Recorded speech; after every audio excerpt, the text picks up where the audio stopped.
in the back row.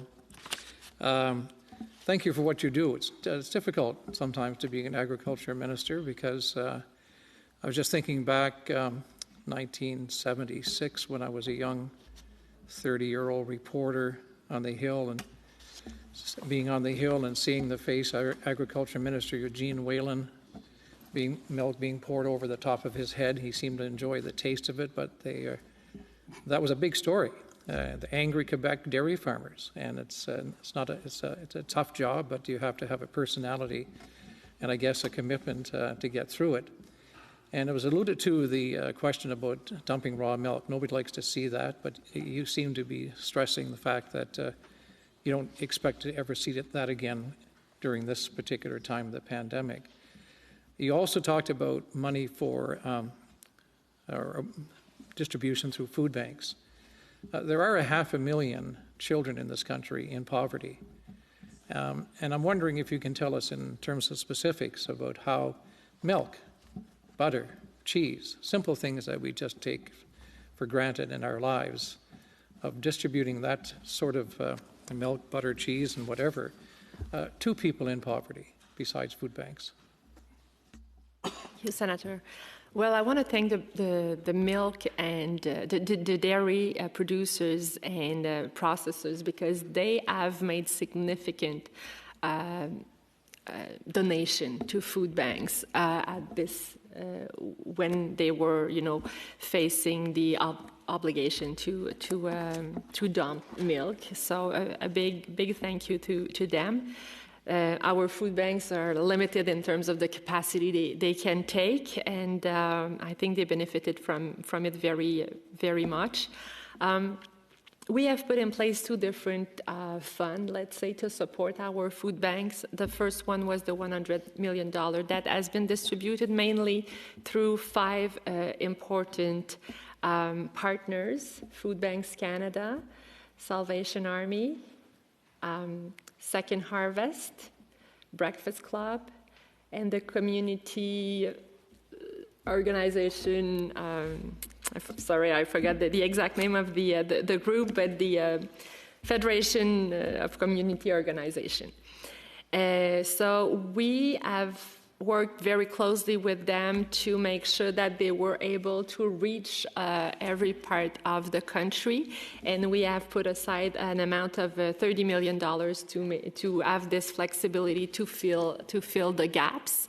And then we have added this $50 million to buy surplus. And it's not only to buy surplus, but we want to be sure that the connection is made. So if there is challenges in terms of transportation or packaging, that it's being taken care of, that we find the right partners, that what we are buying is really meeting the needs of the people we want to support in the different areas.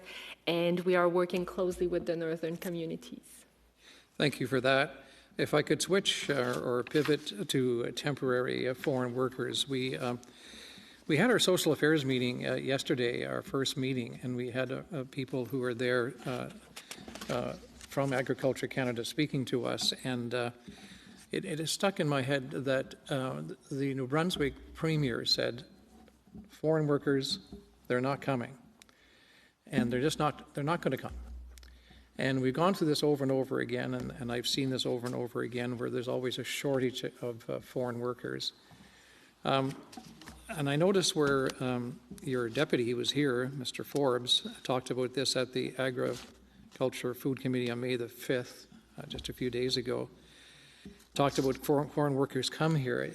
Is there any guarantee that that this country can fill that void? Is there any guarantee during this particular time, with the money that's been distributed to young people across the country, of guaranteeing others replacing those foreign workers temporarily to get a taste of their own country, of working, that giving them that motivation, sort of a on-the-ground program that United States had Peace Corps doing things all around the world, but doing something within your own country to give give value to who you are as a young Canadian, and also to sit and work, albeit temporarily, because I don't know how that void's going to be filled.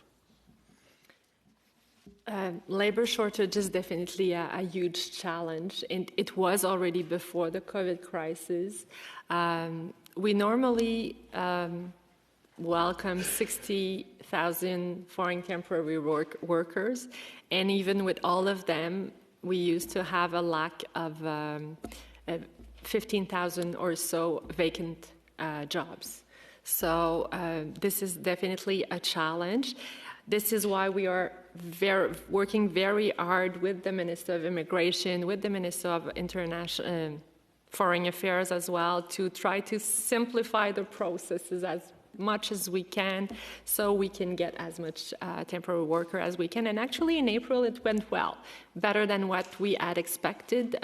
We were able to receive 11,200 workers, while last year it was 13,000. So we're hopeful that we will be better than we thought we could be a month ago.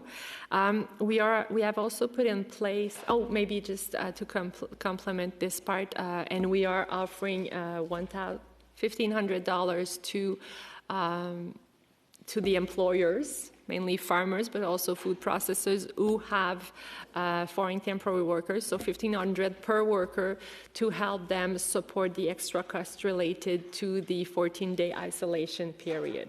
We have also put in place the initiative Step Up to the Plate, which is a portal where you can find all the ag jobs offered through, across the country.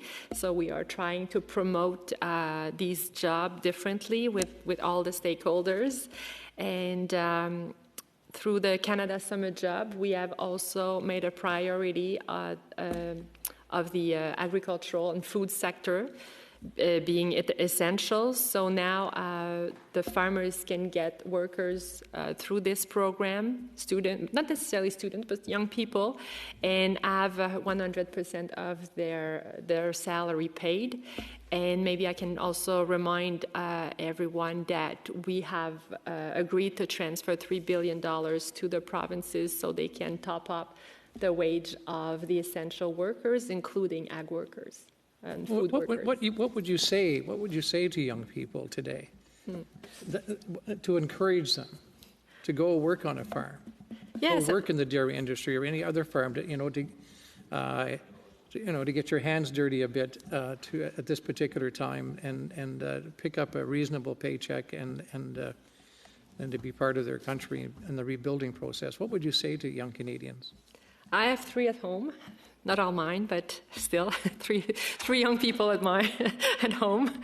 And this is a conversation we are having, and I think it's a conversation that many parents have. I've heard a lot about the emergency benefit for students, that people are afraid that students might prefer to stay home than go and work.